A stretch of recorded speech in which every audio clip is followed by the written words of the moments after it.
Well, it is FM 94.9. It's Hilary and Jacksaw has joined me for this interview because we've got Courtney Barnett here. Welcome. Hi. Jack has joined me because he's a huge fan. We're all really big fans of yours. Like I think it was 2011, 2012 when you came to the Coachella house. Avant-Garde. It was 2 years ago, yeah. Yeah. More than that. No, because 14? I was there, and this is only my third one of these. Oh, really? So Yeah, it was 2 it's years ago. And you played Okay. Avant-Garde. All right. Feels like forever ago, right? It does kind of, but and probably for you because you've had a lot go on since then. But I remember you played Avant-Garde in the living room. We had like of the Coachella house we were broadcasting from, and all of us were just like, we love Courtney Barnett. After that, it was so good. Oh, thanks. And that was one of the first things that you and I nerded out about, Hill. We were both bonded looking over for our mutual love of Courtney. Yeah. Oh, Jack, I love that. Wow. So when you Special played moment. Coachella 2 years ago, it was a special moment, and we still nerd out over our love for you. But you didn't even have a full length out then, right? It was just the two EPs No, at yeah, that the point. two EPs, yeah. Yeah. And I know you have your own record label, right? Yeah, in Australia. Is it Milk Records? Milk Records, yeah. Okay. I'll handle all these questions. You can just Jack, direct them you to me. can yeah. totally handle Yeah, them. uh-huh. Do you even, like, kind of the way, and I was talking to the last man, Joywave, about this, like the way that people release music nowadays, like, do you even really think in terms of, like, full lengths anymore? Or is it just like, and especially having your own label, like, you know what, you can put out whatever you want, whenever you want, right? Yeah, I guess so. I mean, I'm a fan of the full album. I did an EP to start off with because I didn't have A, any money, and B, many songs. So Right on. I was like, it had taken me so long. Like I've been performing kind of as me since I was 18. So I just kind of never committed to recording anything. So when I finally got around to doing that, yeah, my grandma lent me some money to make a CD, and I just kind of had to, get on with it to do it. But I don't know, and we do random things every now and then, like we do a Milk compilation every year or two, where we kind of set ourselves a task and then record a song, or write a song and record a song. But every now and then something comes up where we record something. Didn't you just do a tour too with a bunch of your label mates? Yeah. In Australia? Yeah, that was for the compilation. Oh, cool. And it was a lot of fun. It was like 6 bands on one bus, traveling up the east coast of Australia, doing one show. So we kind of only played like 30 minutes each. But that's like my ideal time as a audience member to watch a band. Because my mind starts to like drift off after 25 minutes. How fun though. I bet it was fun. Yeah, it was good.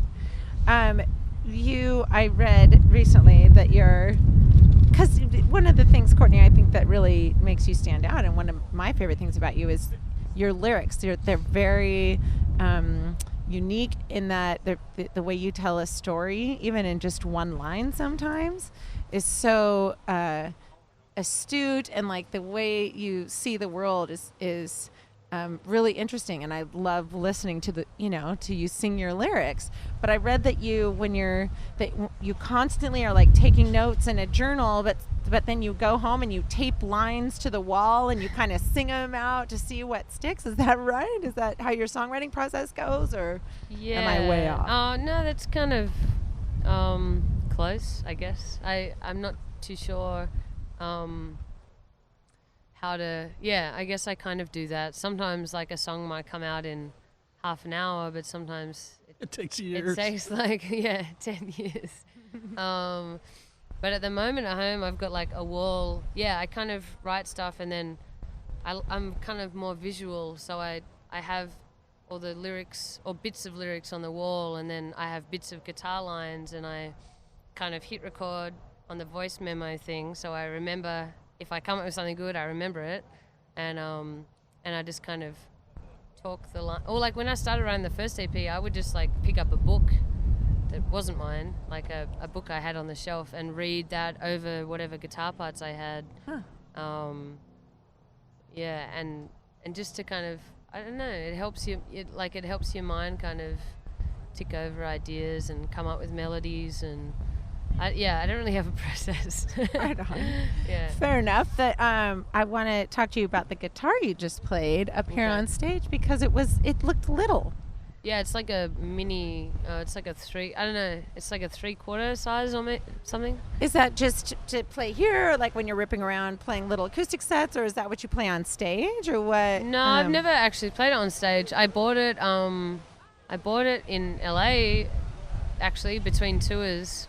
Once when I kind of took a holiday out in Joshua Tree to do a bit of writing, cool. and I didn't have a acoustic guitar, so I went and bought. It's like kind of cheap, and it was perfect, and it's like little, so it's really easy to play. Kind of feels like a toy. Doesn't hurt your hands too much. It sounded good too. And it sounds cool. Yeah. So I really like playing it.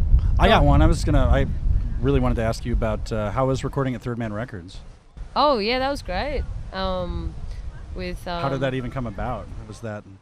I'm not sure. Like the last 2 years of my life, I'm not sure Just how kind of a anything blur, comes how anything around. Sometimes, someone mentions something to someone, and next thing I know, You're there and doing this recording awesome thing. It was really. We did Bonnaroo, so we were in town, and it worked out, and it was. I mean, did you really kind of know cool. what you wanted to record when you got there? Or No. Was it sort of because you Well, did Boxing Day Revisited, but then you did the Shivers. Shivers, Yeah. which is amazing. We were listening to that driving around last night. Yeah, it's a And beautiful song. It's amazing. Well, I'd been listening to that on tour a lot. So, obviously, we'd had the kind of date locked in to record, and I'm very much like a leave things to last minute kind of person, which is bad most of the time, but sometimes I'm sure it makes amazing works. things happen. Yeah, I don't know. But I was like, what am I going to record? Oh, I'll figure it out. And, it was a cover and a new song, and I kind of had this half song. I started writing it in New Zealand, the Boxing Day Revisited. I kind of was finishing the lyrics that morning, and then I'd been listening to that Roland S. Howard song on tour so much. So it's 2 chords. I was like, okay, guys, this is how it goes. And to throw this in, and this means nothing, but Boxing Day Blues is my favorite song off the new album. Oh, so, really? yeah. Thanks. I don't know. I love it. It means a lot, Jack. I love it. It means a lot to me. You do, and you just covered the Grateful Dead too, which I'm a huge Dead fan. Oh, so, cool. and I love the National too. Yeah. So I thought it was so awesome. Yeah. Yeah. Again, did you just get a call or an email? Like, hey, do you like the Grateful Dead, Courtney? Yeah. Okay. Yeah, I do. Nice. I mean, I probably only was introduced to them when I was about 22 or something. Okay. After I moved to Melbourne, and my friend's band, the Merry Creek Pickers, they just got really obsessed with the Grateful Dead, and they every time I saw them, they were listening to them or doing something, and so I got into them then, and so when I got the call if I would like to do the national project, I was stoked. Yeah, it's an awesome version too. It's very cool. Thanks. So, where do you go from here? You've got these 2 Coachella weekends. Or are you just continuing to tour here in the States, or what are you doing? Yeah, in between the weekends, we go to Portland and Seattle, and maybe somewhere else. And then after we just kind of do a couple of weeks around America and Canada, and And you guys were in excited. Pomona last night, right? Yeah. You guys played last night. I almost went. I almost drove. I almost made the hour drive to go, but Oh, you should have come. I slept. It was fun. I slept instead. That's a good idea. Yeah, sometimes. Well, thank you so much, Courtney. We're huge fans, like we said, and we really appreciate your time. And thank you for playing. It was so Thanks for great. having 3 me. songs. That was a treat. Thank you. Courtney Barnett, we are live from Coachella. It is FM 94.9.